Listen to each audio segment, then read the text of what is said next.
Hello everyone and welcome back to our YouTube channel.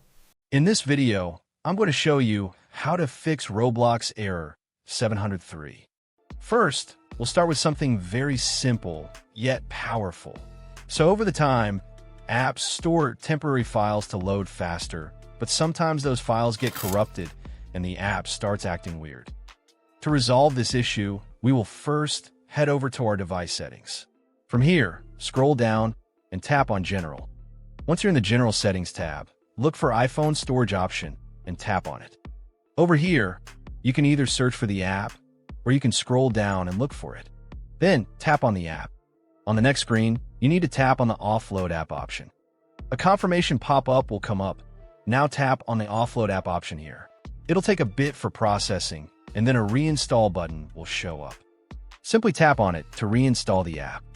This should resolve the issue, but if it doesn't, then you need to check if the app is running an older version. Head over to App Store.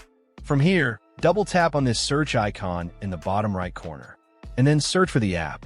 Once the app comes up in the search result, and if you see this update button right next to the app, simply tap on it to make sure you're running the latest version of the app. However, if you continue to encounter this issue, then you will need to completely reinstall the app, which usually resolves the problem. Head over to this screen the way we did before. And over here, tap on the Delete App option here to uninstall the app from your device. A confirmation pop-up will come up. Now tap on the Delete option here. Once uninstalled, open up App Store and search for the app in the search bar. After the app comes up in the search result, simply click on this cloud icon to install it back onto your device. Hopefully, this resolves the issue.